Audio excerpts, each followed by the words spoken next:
se ligam à sua pessoa, mas que se não podem manifestar sem um suplemento de força anímica, sabem apoderar-se da que se desprende do médium, e empregam em dar sinais de sua existência e de sua presença de diferentes maneiras, quer tomando uma forma, quer produzindo sons, vozes, ou ainda fazendo mover objetos, e, em caso particular, um lápis de ardósia, de 3 ou 4 milímetros de comprimento.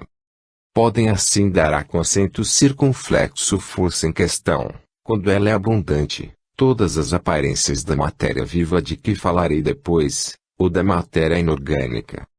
Isto, talvez sirva para demonstrar um dia que a matéria procede de energia, porque, excetuando os casos em que há transportes, são evidentes algumas destas materializações. Eis a carta. Journal des Débats, Politique et Littérature. Paris 21 de novembro de 1886. Rue des Prêtres Saint-Germain ao Serrois, 17. Senhor, Dr. Paul Gibier, Paris. Caro doutor.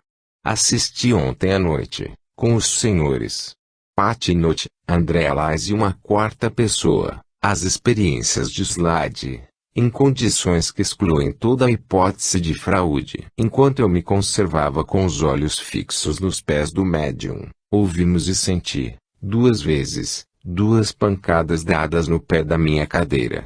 Slade renovou com êxito a experiência das ardósias transportadas para debaixo da mesa. Os senhores Patinot, Alais e o quarto espectador, sentiram ao princípio um sopro frio, depois a ardósia foi-lhe suavemente depositada na mão. Slade repetiu de diversos modos a experiência da escrita entre 2 ardósias. Adquirimos a convicção de ser o fenômeno real. Em dado momento, Slade segurava a ardósia sob a mesa, porém distante dela 5 a 6 centímetros, e ouvíamos escrever. Uma palavra de um dos espectadores fez o médium voltar a cabeça, e este, por movimento nervoso involuntário, adiantou a ardósia à minha vista. Durante essa posição, que calculo ter durado 2 a 3 segundos, vi o lápis sozinho correr rapidamente sobre a ardósia, traçando caracteres. Mais ou menos umas 3 ou 4 letras.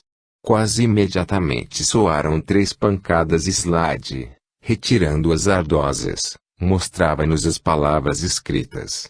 Aceita cordiais saudações e, de novo, os nossos agradecimentos. A realiza. Reproduzi esta carta, procedente de um escritor honrosamente conhecido, por causa do interesse especial oferecido pelo fato de o lápis escrever sozinho e como animado. Apesar de numerosas tentativas, jamais pude corroborar pela vista as repetidas experiências de escrita direta, que dirigi como já mencionei na citada obra sobre o Espiritismo. O presente ensaio não é um trabalho experimental, no sentido de não ser especialmente consagrado a dar contas de experiências, mas também não deixa de ser a consequência das investigações que não cesso de fazer no mesmo sentido. Por isso mesmo, estas investigações permitem-me ser um pouco mais ousado do que outrora, e graças a elas posso hoje assegurar aos psicólogos, que, se eles resolverem experimentar, com médiums bem dotados e honestos, encontrarão a prova da persistência da consciência do ser humano no período posterior a esta última função chamada morte. Por quanto tempo persiste essa consciência? Em que condições a vida e a existência dela continuam a exercer-se?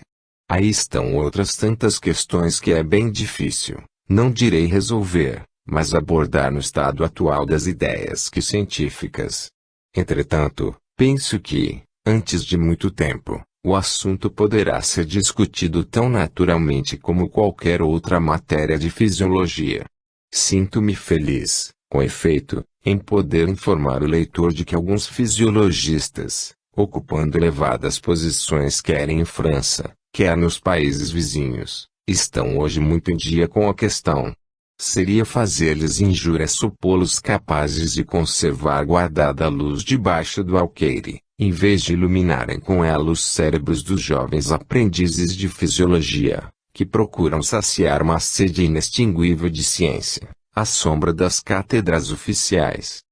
Posso, pois, sem receio de avançar demasiado, dizer que das investigações novas de que falo, poder-se-á brevemente obter dados muito instrutivos, apesar das contradições que se notam nos escritos ou nos discursos dos representantes do mundo vizinho dos seres ordinariamente invisíveis, que se nos manifestam. Não quero dizer mais por ser extemporâneo. Bom é que guardem somente o seguinte: o mundo que não vemos é um reflexo daquele que julgamos conhecer. Entre as numerosas pessoas esclarecidas, que a publicação do meu primeiro trabalho me facilitou conhecer, deve contar o Sr. Arthur, ex-aluno da Escola de Atenas. Eu tinha sido convidado a assistir às experiências do médium Eglinton, de Londres, mas sendo-me naquela ocasião impossível ausentar-me de Paris, o Sr. Engel fez-me o favor, em viagem que empreendeu naquela época à Inglaterra, de procurar Eglinton, de quem conseguiu 3 sessões muito interessantes. Entre os fatos obtidos com a força anímica do médium, houve este que foi repetido 2 vezes. Engel tomou um livro qualquer e, depois de tê-lo embrulhado em jornal, pediu que as 4 primeiras palavras de tal linha e tal página, que indicou ao acaso, fossem escritas em uma ardósia conservadas sob a mesa por ele próprio, ao mesmo tempo em que por Eglinton. A seu pedido, a primeira palavra devia ser escrita em cor de cinza, a segunda em vermelho, a terceira em cor de rosa e a quarta em verde. Lápis destas cores achavam-se sobre a ardósia. O livro estava à vista. Na primeira prova, a resposta foi que era impossível dar palavras de uma página que não existia no livro. Com efeito, a este último, faltavam 4 páginas para a página pedida. Nas outras 2 experiências sucessivas, a prova foi bem sucedida. Outra vez, apareceu escrito o milésimo de um penne. Ninguém, nem mesmo Engel, que o tinha tirado do bolso sem vê-lo, conhecia este milésimo e, demais, a moeda tinha sido logo guardada debaixo de chave. Possuo as atas destas experiências, redigidas após cada sessão, o espírito científico com o qual foram feitas todas as observações, nada deixa a desejar. Não quero, entretanto, reproduzi-las em extenso. Abster-me-ei, mesma, de citar qualquer outra experiência deste gênero, posto que tenho em minha pasta grande quantidade de documentos dos mais curiosos, fotografias denominadas espíritas obtidas com 6 médiuns e por 6 experimentadores diferentes, engenheiros, médicos, químicos, numerosas atas de sessões espíritas com transportes singulares, materializações, etc., e especialmente um volumoso manuscrito redigido pelo Coronel M., ex-aluno da Escola Politécnica, onde estão relatadas as experiências que ele fez durante anos, 1875 a 76-77.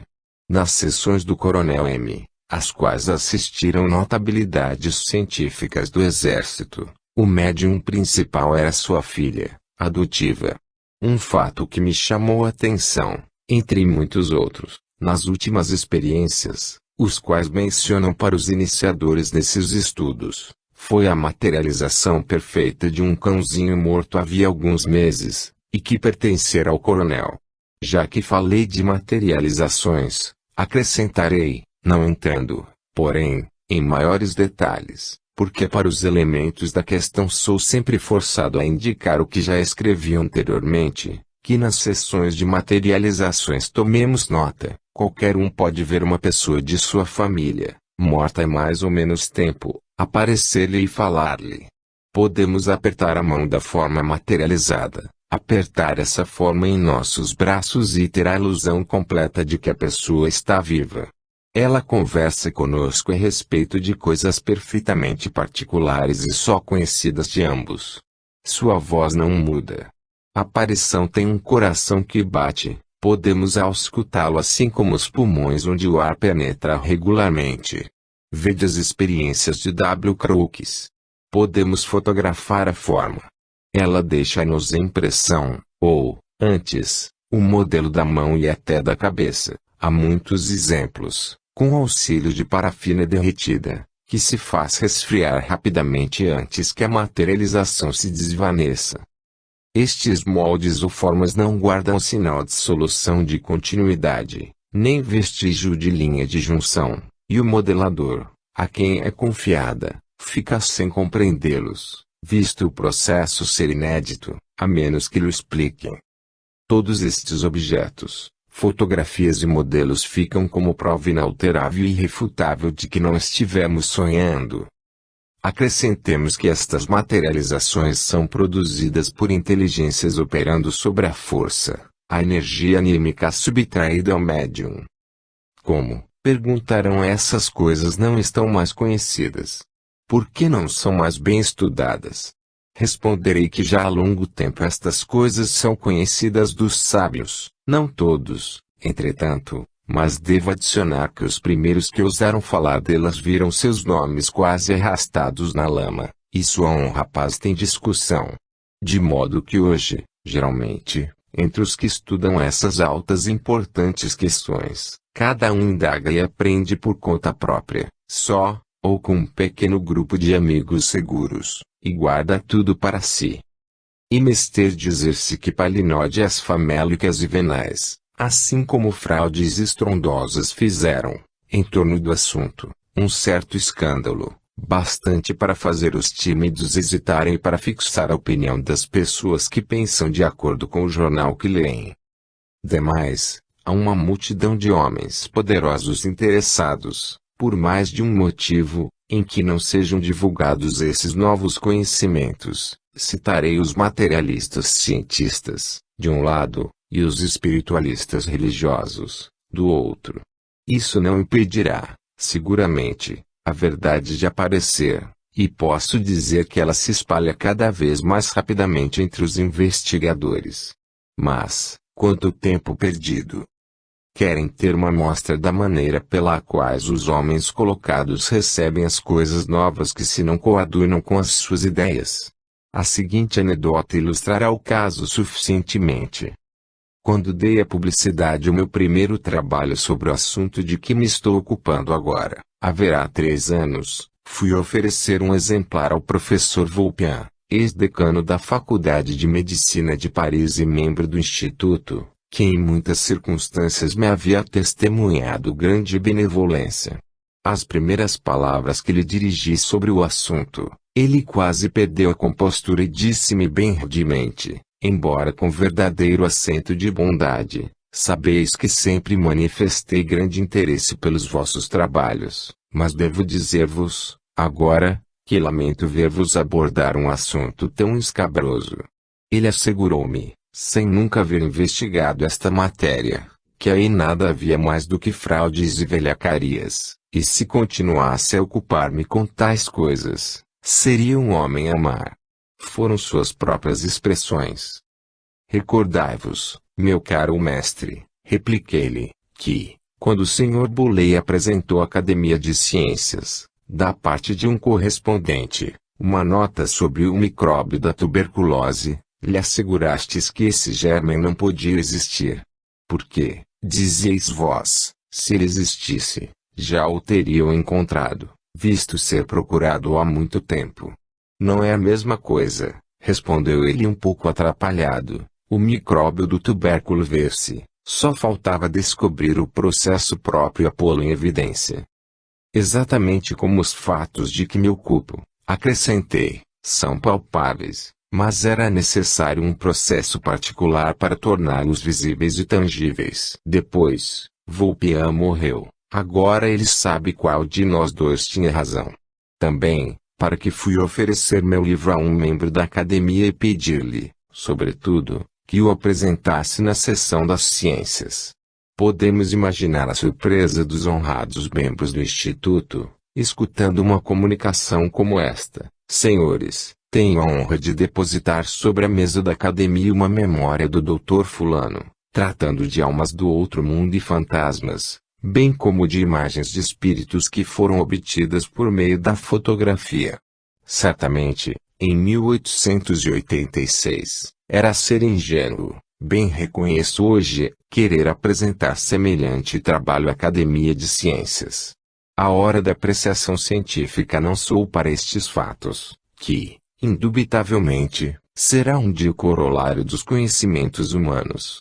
Esperem e hão de ver em breve fulano ou cicrano, professor de fisiologia ou de patologia nervosa, aqui ou em outra parte, quer seja membro do Instituto de França ou da Sociedade Real de Londres, reencetar experiências quais as minhas, ou as de sábios antecessores meus, como sejam Robert Hare, William Crookes, Butler ou, a Comissão da Sociedade Dialética de Londres, Zoellner, etc., e ler belas memórias perante a sua sociedade, onde apresentará, aos olhos pasmos dos seus colegas, exemplares de fotografias transcendentes.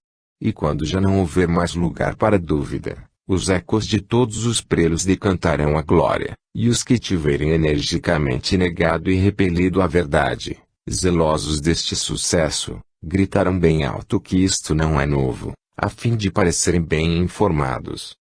Tal é o destino das coisas e dos homens de nossa raça atual. Apesar do cuidado que tive em prevenir o leitor de que neste ensaio eu iria direito ao fato, sem precauções preliminares, devo entretanto, nos casos em que estes estudos lhe sejam completamente inauditos, desculpar-me por haver dado, sem aviso, um assalto tão repentino às suas convicções ou aos seus conhecimentos cotidianos. Entretanto, como todos podem notar, até aqui não me ocupei de nenhuma opinião religiosa. Deste modo, ninguém pode acusar-me de favorecer ou atacar crença alguma. Nenhum daqueles que acreditam ter o monopólio das coisas verdadeiras em matéria religiosa, ou filosófica, poderia ver com maus olhos uma tentativa de exploração do lado da verdade. O homem convencido e sinceramente afeiçoado ao que ele crê ser a expressão dessa verdade, não pode, pelo contrário, senão desejar o bom resultado de semelhante empresa, e considerá-la como um auxiliar das suas convicções. A verdade nada tem a temer do exame. Limito-me a estudar os fatos e trato de descobrir-lhes as consequências. E ao leitor rogo acreditar que só falo do que conheço por observação ou experimentação. Julgo-me com direito a pretender que não sou hóspede em nenhum dos dois processos, como médico, isto é, como observador de profissão, exerço as minhas faculdades de observação há quase 20 anos, a melhor parte dos quais passadas nos hospitais de Paris. Como experimentador, dirigi efetivamente, durante anos, o Laboratório de Patologia Experimental e Comparada do Museu de História Natural de Paris, onde, entre numerosas pesquisas, foi-me dado demonstrar em delicadas experiências que os animais de sangue frio, como os batráquios e os peixes, podem contrair certas doenças dos animais de sangue quente, o carbúnculo, que não os atingem ordinariamente, com a condição de elevar a sua temperatura a um grau vizinho da dos mamíferos, fazendo-os viver na água quente. Academia de Ciências, 1882. Mostrei também este fato interessante, que as aves, galinhas, etc., podem contrair a raiva, transmiti-la a mamíferos semanas depois de inoculadas e podem, entretanto, curar-se espontaneamente. Academia de Ciências, 1884. Ao mesmo tempo, demonstrei, experimentalmente, que a raiva não reincide quando curada, porque os pássaros inoculados uma vez, não se tornam hidrófobos quando submetidos à segunda inoculação. Fui o primeiro a assinalar a existência dos germes ou micróbios do pênfigo agudo e os da raiva, e a memória que publiquei, sobre o conjunto dos meus trabalhos a respeito da raiva e seu tratamento, recebeu da Faculdade de Medicina de Paris a mais alta recompensa que ela concede às teses que lhe são apresentadas, 1884. Enfim, nas regiões governamentais, nunca auguraram desfavoravelmente das minhas faculdades de observador e experimentador, porque 5 vezes diferentes o governo da República Francesa confiou-me a missão de estudar em França, ou no estrangeiro, 2 epidemias de cólera asiática, 1884 a 1885, duas epidemias de febre amarela, Antilhas, 1887, Flórida, 1888 a 1889, e os métodos experimentais de diferentes sábios estrangeiros. Nos exames reiterados que fiz dos fenômenos de que acabo de falar, inspirei-me sempre nestas palavras de Voltaire. Quando se faz uma experiência, o melhor partido é duvidar-se por muito tempo do que se viu e do que fez. Guiei-me, igualmente, pelos sábios conselhos dados por meu ilustre mestre Pasteur, em uma carta que me escreveu no momento em que eu partia para as Antilhas, a estudar a febre amarela. Caro Sr. Gibier, conhecendo os novos métodos aplicados ao estudo das doenças contagiosas, podeis abordar as pesquisas difíceis que ides empreender. Desconfiai principalmente de uma coisa, da precipitação no desejo de concluir. Sede de vós mesmo um adversário vigilante e tenaz. Cuidais sempre de surpreender-vos em falta. Minhas felicitações e um cordial aperto de mão. Ele Pasteur. Somente depois que observei o fenômeno da escrita direta pelo menos 500 vezes, foi que me decidi publicar as minhas pesquisas. Demais, achava-me absolutamente fixado a respeito de uma quantidade de fatos da mesma natureza e muito mais extraordinários em aparência. Acrescentarei que durante 5 anos, antes de estar inscrito na Faculdade de Medicina, estudei tecnicamente a mecânica, o que não prejudica na descoberta dos truques, e também me iniciei nos artifícios dos prestidigitadores. Devo, com efeito, confessar que já pratiquei um pouco a prestidigitação, a fim de melhor surpreender a fraude, caso isso fosse necessário. Por outro lado, devo observar que não trato de fazer propaganda alguma de qualquer doutrina que seja, ocupo-me da questão sob o ponto de vista científico, nada mais. Vou mais longe. Aconselho sempre as pessoas que quiserem, de boa fé, convencer-se da realidade dos fatos aqui estudados, a que fiquem prevenidos a respeito de uma multidão de médiuns que se fazem pagar mais ou menos caro, e isso por motivos já indicados mais acima.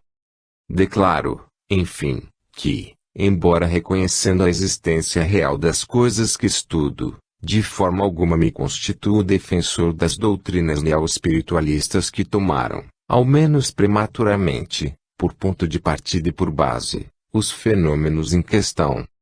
Se alguma vez um axioma foi pilhado em falta, um deles é o que diz: acreditamos facilmente no que desejamos. Com efeito, em sua grande maioria, os homens esperam, ou antes, desejam viver depois da morte, quer de um modo, quer de outro. Explico-me, os sábios, por exemplo, até quando são nihilistas, trabalham por adquirir glória aos olhos dos seus contemporâneos e também da posteridade, procurando, ao mesmo tempo, tornar-se úteis. Por isso, eles desejam viver, ao menos, em suas obras. Assim, também, os artistas. Não ignoro que esse desejo de glória, isto é, de sobrevivência, sofre geralmente uma forte mistura de aspirações menos ideais, mas passemos adiante.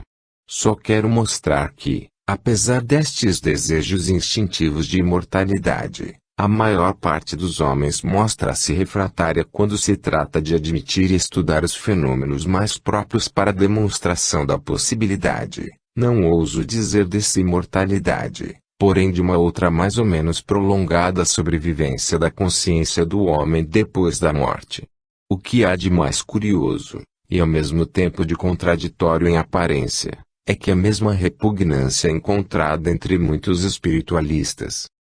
Fica, porém, estabelecido para os sábios que observaram os fatos exteriores, determinados pela presença dos médiuns ou dos faquires, médiuns estes do Oriente, que tais fatos contêm a prova mais certa, jamais obtida da existência do espírita, da inteligência, como princípio consciente e persistente, depois da morte do homem. Quando for tempo, ocupar-me-ei da questão da duração desta consciência e de suas transformações. Por agora, contento-me em dizer que parece resultar de minhas observações e das fontes de ensino a que recorri ser ela suscetível, em certos casos, de persistir por muitos séculos. Direi também que a noção do tempo é por lá muito diferente da que temos aqui.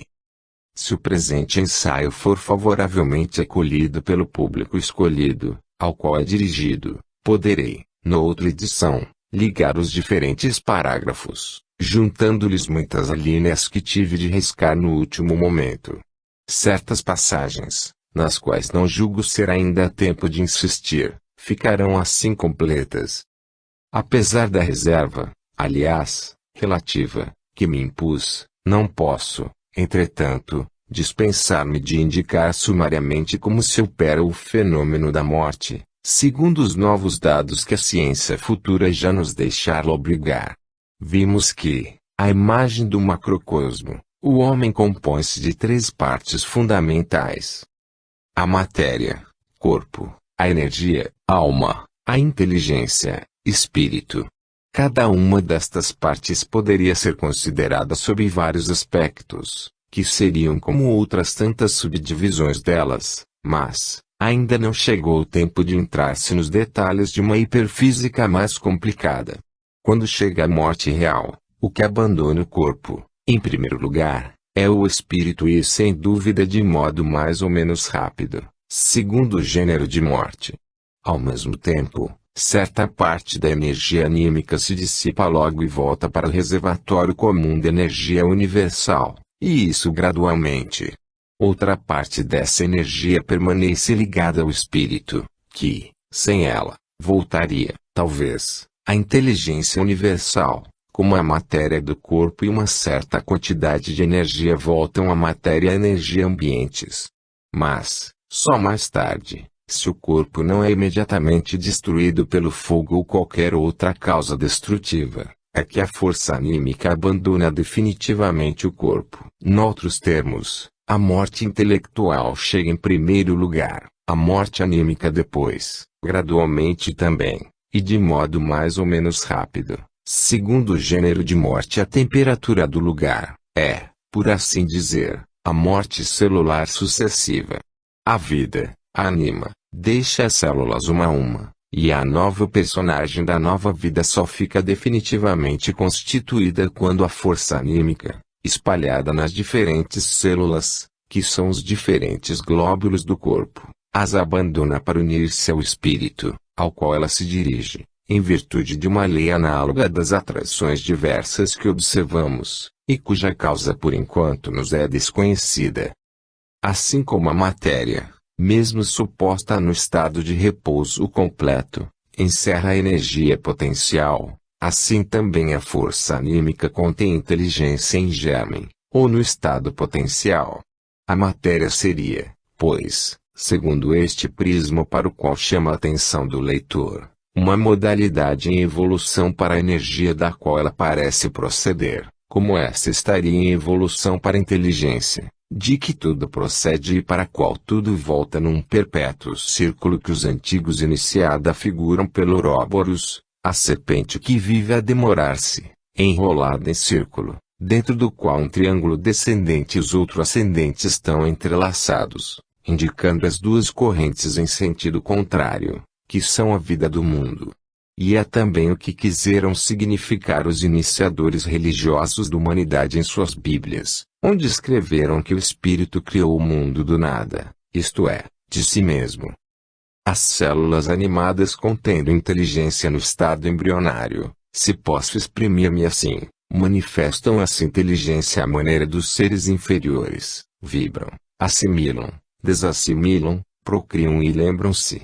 O fenômeno conhecido sob o nome de imunidade contra uma doença infectuosa, que já atacou o corpo humano, ou do animal, outra coisa não é mais do que um fenômeno de memória celular, é a manifestação dessa inteligência potencial. A célula ser vivo dependente até certo ponto, lutou uma vez vitoriosamente contra as células dos germes ou micróbios invasores. Recorda-se de haver-lhes resistido e do modo pelo qual lhes resistiu. Ela transmite essa lembrança, que exprime hereditariedade, as suas células filhas. É só ao fim de tempo mais ou menos longo que esta memória se perde e que a imunidade se esquece. Cada individualidade da Confederação Polizóica luta pela comunidade e procura dentro de suas forças aniquilarem ou expulsar, do território da República, o intruso que quer viver à custa dos seus concidadãos.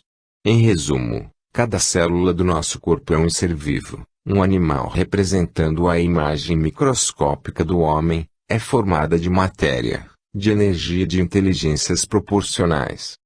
A descoberta da fagocitose, por Metchnikoff, é uma perfeita demonstração do que avanço. Este sábio mostrou, surpreendendo-os em flagrante, que os glóbulos brancos do sangue e dos órgãos linfáticos desempenham papel de agentes de polícia da circulação dos humores do corpo do homem e dos animais. Desde que um elemento estranho se introduz na circulação, eles se reúnem, em grandes números, em torno do intruso, prendendo e procuram, antes de tudo, abafá-lo, comê-lo, digeri-lo, em uma palavra, fazê-lo desaparecer, o que conseguem frequentemente quando se trata de micróbios atenuados, Bacillus anthracis, etc., ou pertencentes a qualquer moléstia ordinariamente não mortal. Enfim, tendem a expulsar, quando se trata de um corpo volumoso, que os tecidos não conseguem enquistar.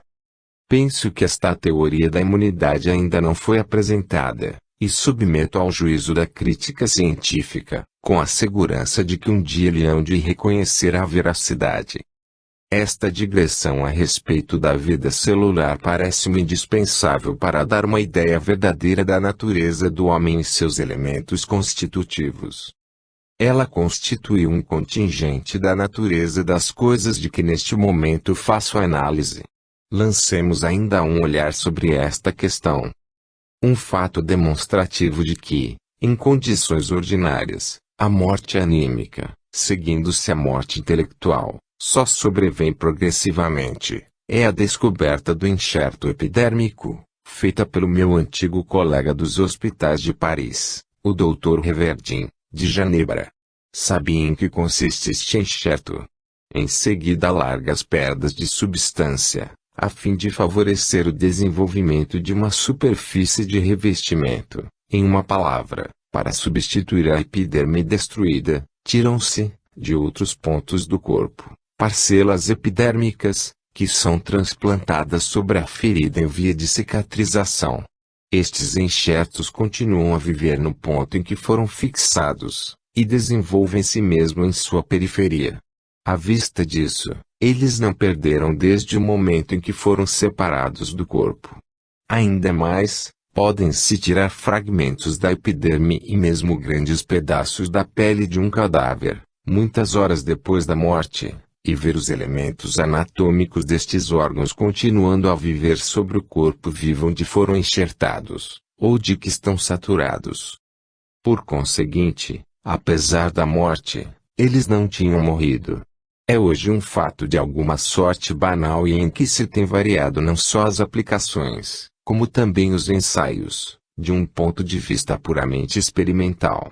Assim, enxertou-se a pele do branco sobre a do negro, e vice-versa. O resultado foi que, a princípio, a pele emprestada conservou por algum tempo a cor primitiva, mas gradualmente adquiriu o tom dos tegumentos do seu novo proprietário. Todos os que fazem autópsias pouco depois da morte, em período de epidemias de cólera ou febre amarela, por exemplo, podem observar que os músculos seccionados contraem-se sobre o escalpelo, exatamente como em um ser vivo, no decurso de uma amputação. É que a morte anímica ainda não atingiu a célula muscular. Sucede o mesmo com os animais. A galvanização dos supliciados, que lhes força o rosto a fazerem caretas e os membros a contorções, como acontece aos bonecos de engonço, prova ainda que a matéria organizada conserva a vida que é anima e persiste citável, só um citador é que se ausentou. Se pudéssemos estabelecer uma circulação e uma respiração artificiais no corpo de um supliciado cuja inteligência estivesse definitivamente separada do corpo, talvez conseguíssemos obter uma espécie de autômato, que poderia continuar a viver animicamente durante algum tempo, conquanto morto intelectualmente para sempre. O enxerto de Reverdin prova que as células epiteliais continuam a viver e até a desenvolver-se, quando transportadas a um meio vivo. Um fato que observei em Havana, durante a missão confiada pelo governo francês para o estudo da febre amarela, parece-me indicar que algumas células do corpo humano podem multiplicar-se em meios apropriados, não vivos, como, por exemplo, no agar-agar, ou gelose nutritiva, que serve para cultivar os micróbios. Assim, num caso de febre amarela, 2 horas depois da morte, a 23 de dezembro de 1887, recolhi urina através das paredes da bexiga, recentemente descobertas na altura de um ponto cauterizado a ferro candente. Fiz a punção por meio de um tubo delgado, pipeta de Pasteur, mas um pouco largo. Com a extremidade quebrada e irregular do tubo, previamente passada pela chama de uma lâmpada de álcool, raspei levemente a parede interna da víscera e sorvi uma pequena quantidade do líquido. O tubo foi fechado à lâmpada, e, meia hora depois, o conteúdo foi semeado em gelose liquefeita e neutra, espalhada em vidros de relógios, rasos e bem abrigados em vasos de porcelana.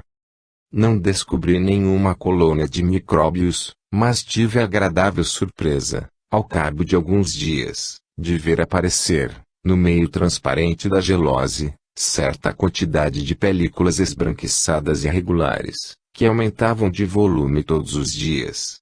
Examinei estas pequenas massas com o microscópio. Eram formadas de corpúsculos chatos, irregulares, munidos de um núcleo e completamente semelhantes às células endoteliais da mucosa vesical. Observei-as durante algumas semanas, e o seu desenvolvimento só foi detido pela dissecação da gelose, e pela invasão das placas de cultura por micro-organismos do ar. Achando-me, então, muito ocupado em investigações sobre o vômito negro, não tive tempo de prosseguir no estudo de tão interessante fato. Depois, só pude fazer novos ensaios em 2 ocasiões diferentes, uma vez sobre o animal, outra vez sobre o homem, mas sem resultado. A composição do meio de cultura deve representar um papel importante nesta questão. Seja como for, não duvido ter assistido à multiplicação e desenvolvimento, fora do corpo humano, de células que fizeram parte dele, e, se as circunstâncias me permitirem, não renunciarei ainda a fazer a demonstração deste curioso fenômeno de células animais que crescem num meio inerte. Antes de terminar esta terceira parte, penso que não será supérfluo insistir um instante ainda sobre o que, a meus olhos, constitui a prova da persistência da consciência do ser, depois da destruição do corpo. Evidentemente, não me tendo proposto, como já o disse, escrevendo este ensaio, a relatar novas experiências, só posso indicar ao leitor as que já fiz anteriormente conhecer. Se ele admitir as pesquisas de Crookes e Smith como sendo de natureza a reclamar uma séria atenção, encontrará nelas um incentivo ao estudo da questão. E depois da leitura dos principais livros modernos sobre o assunto, se quiserem verificar os fatos por si mesmo, colocando-se, bem entendido, nas melhores condições de observação, ficará logo convencido de que nada avancei demais, e que até me conservei aquém da realidade. E a sua convicção aumentará tanto mais quanto mais sérias e mais repetidas forem as suas investigações. Como já observei, quando se trata de uma ilusão, obtém-se provas contrárias. Assim, depois da morte, o homem encontra-se naquilo a que chamarei o além da vida, num estado que é, sem dúvida, seu estado normal, sendo apenas transitório este em que vivemos presentemente, enquanto não suponha sem objetivo.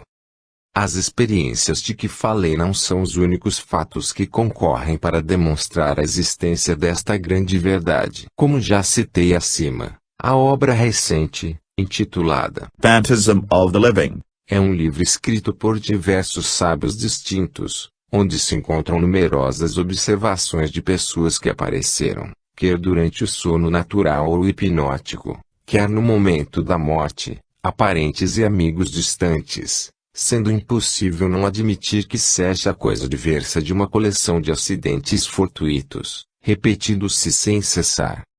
Submeto a observação seguinte ao Sr. Henriers e seus colaboradores, para a próxima edição do seu interessante trabalho. Este fato foi-me comunicado pelo Sr. Lemerle, comandante de paquetes da Compagnie Generale Transatlantique. Depois de fazer-me esta narração a bordo do vapor Lafayette, durante uma das minhas viagens às Antilhas, em 1888, o comandante Lemerle me confirmou 2 vezes, por carta. A primeira vez foi em 2 de outubro de 1888, e a segunda por carta de 20 de dezembro do mesmo ano, depois de uma visita que fez a seu pai, o ator principal da narração que vou fazer. O Sr. Lemerle, pai, é também oficial de marinha. Capitão de longo curso, em 1870 comandava um brig e voltava de Garrara com um carregamento de mármore, para Rouen. O brig lentamente costeava Portugal, com um mar bastante cavado, quando, de repente, em pleno dia, achando-se na tolda do navio, o Sr. Lemerle, pai, viu ao seu lado um irmão, também oficial de marinha e capitão de longo curso. Este irmão não estava, ao que parece, em muito boas relações com ele. Naquele momento, devia estar navegando algures, era tudo quanto sabia a seu respeito. O bravo marinheiro, que não pensava de maneira alguma no irmão, se bem nunca houvesse experimentado coisa semelhante em sua vida, inteirou-se imediatamente de que se tratava de uma aparição. Esta aparição mostrou-se-lhe durante muitos dias, quer ele estivesse na tolda, no tombadilho ou na câmara, permanecendo ao seu lado, ou em sua frente, à mesa. Dou a palavra ao Sr. Lemerle, filho, como este acontecimento inquietasse muito, meu pai fez escala em Bellisle, donde telegrafou a minha mãe, que residia em Nantes, perguntando-lhe se não ocorrera novidade em casa. A resposta trazida pelo telégrafo foi que uma grande desgraça acontecera à família.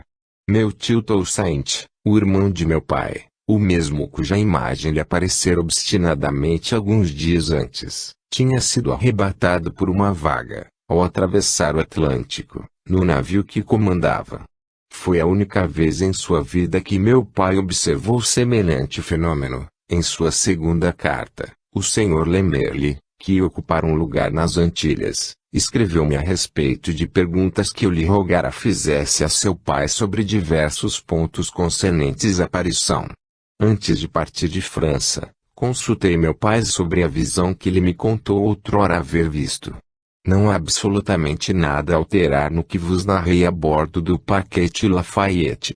Meu pai não pôde definir-me exatamente se a sombra do irmão lhe parecia palpável ou não. Suas reminiscências, em razão da idade muito avançada, escapam-se-lhe.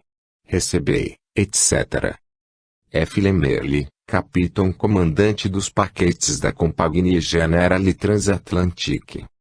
Tem-se dado nestes últimos anos às aparições desse gênero o nome impróprio de alucinações verídicas. Acrescentarei apenas algumas linhas a este capítulo demasiado longo, para indicar como é que se realizam as manifestações análogas à precedente, principalmente a hora da morte. Segundo a teoria que deduzo das minhas observações, isso é devido a que, nesse momento, a inteligência pode dispor, para tornar-se visível, de uma certa quantidade de energia anímica escapada pouco a pouco do corpo, depois do que denominei a morte intelectual. Receio muito não ser compreendido por todos, mas sê-lo-ei melhor dentro de poucos anos. Por outro lado, esses fatos são observados mais frequentemente em certas regiões, que em outras. Isto depende de 2 causas principais.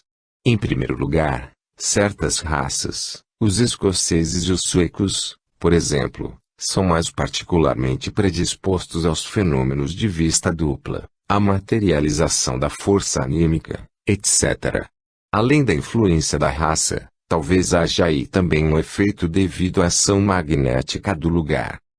Uma segunda causa que, consoante minha opinião, é das mais eficazes, pode residir no fato de um indivíduo, morrendo com a convicção, ou, antes, conhecendo que só vai mudar de estado, dever ficar menos perturbado do que o ignorante. Compreende, muito mais depressa, a nova situação em que se acha e pode, no momento da morte, melhor servir-se da parte de energia anímica que não deve guardar, e formar com ela uma imagem visível à sua semelhança, revestir-se de energia materializada ou materializante, ou, talvez, produzir uma espécie de fascinação sobre os sentidos daqueles a quem quer avisar da sua morte. Ora, esses fatos observam-se principalmente nos lugares onde dominam as ideias espiritualistas, sob qualquer forma que se manifestem. Demais, saber-se-á, algum dia, que muitas vezes essas formas não são a própria inteligência das pessoas às quais se assemelham, porém, unicamente a imagem, o ídolo, como diziam os antigos, a casca dessas pessoas. Na Idade Média, foram observados igualmente muitos fatos curiosos que os cronistas e os processos de feitiçaria nos transmitiram. Fazendo o desconto devido ao erro, ao exagero, às alucinações provocadas pela superstição, restam ainda numerosos fenômenos inexplicáveis, podendo ser levados à conta da vida miserável que passavam todas as infelizes vítimas amedrontadas pela ignorância e pelo fanatismo. Este estado de miséria física e moral tinha grande influência sobre a constituição desses seres degradados e tornava-os mais ou menos aptos à mediunidade. Há um fato histórico que se não pode deixar completamente à parte dos precedentes, e que exige ainda uma explicação da ciência vulgar, e a tocante epopeia da donzela de Orleans, a heróica Joana d'Arc. Desejava não sair dos limites de uma serena exposição científica. Entretanto, não estou proibido de escrever, ao terminar, que a humanidade verá aumentar seu reconhecimento para com a ciência, no dia em que esta, pronunciando-se com conhecimento de causa, puder dizer ao homem: Hermes moribundo tinha razão quando, com os olhos já deslumbrados pela visão da eternidade, cujo véu se desvelava diante dele, preferiu estas palavras. Até hoje, vive exilado da minha verdadeira pátria, volto para ela, não me choreis, recupero a habitação celeste para onde cada um de vós seguirá por sua vez, lá está Deus. Esta vida é a morte. Chalcidius. Parte 4. Influência da ciência futura sobre as religiões, filosofias, ciências, artes, ética. Sumário. Perturbações e revoluções que os novos dados da ciência vão causar nos diferentes ramos do intelecto humano. Perturbações nas opiniões religiosas. O grande Pan morreu. Viva o grande Pan, religião nova. Ciclo das religiões ou ciclo da religião/ciência. Perturbações nas ciências, na medicina, na biologia. As artes, e principalmente a literatura, começam a sentir a influência da ciência de amanhã. A lenda das pedras. Olhar retrospectivo e sintético. Maneira de ser do sábio. O leitor não deve esperar encontrar nas poucas páginas seguintes um desenvolvimento tão completo do assunto como lhe pareceria esperar, talvez, o título desta quarta parte. Segundo penso, seria-me ter um volume inteiro para dar uma ideia justa das transformações revolucionárias que serão produzidas nos objetos de culto religioso ou intelectual do homem, pelas descobertas da ciência nova. Como é bem de ver-se, não será sem provocar um movimento imenso, nos diferentes ramos do intelecto humano, que os fatos, aos quais me referi, vão ser estudados, como nunca foram talvez, e levados ao conhecimento do público. É que hoje se tornou impossível esconder coisa alguma durante muito tempo, a imprensa aí está de alcateia, e nada se pode dizer em uma sociedade sem ser imediatamente atirado aos quatro ventos. Em primeiro lugar, Já não existem os mesmos perigos que obrigavam a conservar secretos os trabalhos executados nos laboratórios dos templos antigos. As multidões são sempre multidões, mas têm melhorado, e cada dia se tornam menos estúpidas e menos perversas. Seguem a lei de progressão lenta, mas indefinida, a que tudo obedece, assim como a história, embora tão curta, nos ensina. Sabemos todos, por experiência, que isto não se fará sem lutas, porém estas não têm faltado em grandes números, e já se operou uma revolta da opinião. Grande parte da moderna geração, não tendo os motivos de oposição dos seus predecessores, encara, sem repugnância, estas novidades a respeito das quais ainda não aprendeu a surpreender-se. Se quisermos prever o que nos sucederá diferentes campos religiosos que dividem o mundo civilizado, será fácil fazermos uma ideia da perturbação aí produzida pela vulgarização desses antigos dados sancionados pelo método experimental moderno. Desde o começo, ver-se-ão padres, pastores, ministros e bispos, homens honestos e de boa fé, sair cada um das fileiras do clero, declarando que sua honestidade lhes proíbe ensinar coisas nas quais eles não podem mais crer. Outros rogarão ao pontífice de Roma que se ponha à testa de um movimento de reforma, na qual entrariam todas as seitas cristãs e todas as igrejas cismáticas. Seria, dirão, o começo do reino de Deus. A igreja, dividida desde o princípio, depois de ter sido impotente, apesar das fogueiras e dos potros sangrentos, para reprimir centenas de heresias que lhe dilaceram o seio, a igreja encontraria salvação na ciência. Porque a ciência mostrará, no fim de contas, que, se os símbolos diferem, todos os esoterismos se parecem, e que no fundo só há uma religião. Mas é dificílimo edificar um belo e sólido edifício com velhos materiais provenientes de ruínas semi-consumidas. A grande maioria dos clérigos, por ignorância ou por cobiça, grilará que o dia do anticristo, anunciado nas escrituras, chegaram, que todas estas invenções dos sábios não são mais que manifestações da potência infernal do príncipe das trevas. E todos, grandes e pequenas pontífices, obstinar-se e ocultarão a cabeça por detrás dos seus símbolos incompreendidos, capando os olhos à verdade, à simples, à imponente verdade. E, não a descobrindo, gritarão que ela não existe. Ainda não está, com efeito, em véspera de extinguir-se a raça dos que querem obrigar o homem adulto a andar calçado como as crianças, impondo hoje a sua razão revoltada aos ensinamentos de séculos. Como já escrevi, desarraigar de nossos espíritos os erros que se infiltraram em nossas veias com os sucos do leite materno. Porque, como disse Dryden, muitos de nós fomos transviados pela educação, acreditamos naquilo que nos ensinaram. O sacerdote continua a obra da aia e é assim que o menino persiste no homem feito. Mas a voz que, dizem, se fez ouvir outrora bradando, o Cirandipã morreu. A mesma voz proferirá estas palavras 1000 vezes repercutidas em todos os cantos da terra: viva o grande Pan!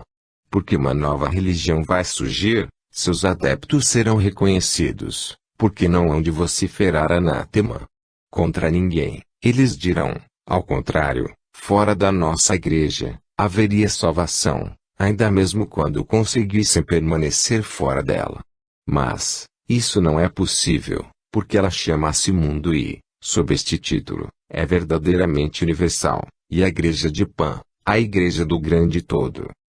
Eles não hão de procurar converter ninguém, mas convencerão todo mundo, cada um a seu tempo, porque, assim como já vimos, os homens acabam sempre ficando de acordo sobre coisas que podem ser submetidas ao exame dos sentidos, principalmente se estes são auxiliados pelos bons instrumentos da ciência moderna, que, ao menos esses, não têm opinião preconcebida.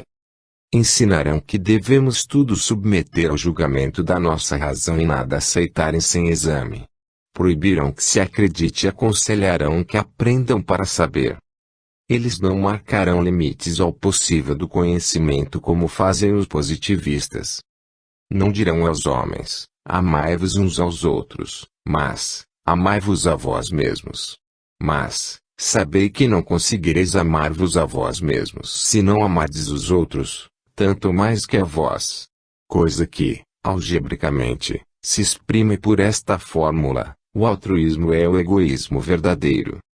Ensinarão às sociedades que elas só terão uma vida efêmera e perturbada, se não tomarem por modelo de sua organização a do corpo do homem feito à imagem do mundo.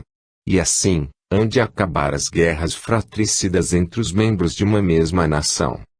Ensinarão aos povos que eles não poderão ter existência próspera e durável, senão com a condição de viverem com os outros grupos humanos, como membros de uma família feliz entre si. E, assim, terminarão as guerras homicidas entre as nações, que são os membros da família humana. Demonstrarão por de corações duro, frio e egoísta, que seu próprio interesse lhes manda procederem como se fossem bons, porque a miséria do pobre destila um fel amargo e virulento, que se infiltra até na taça do rico e contamina as veias dos seus filhos. Não haverá, provarão eles, nem ventura nem civilização verdadeiras enquanto existir um mendigo ou um soldado entre vós.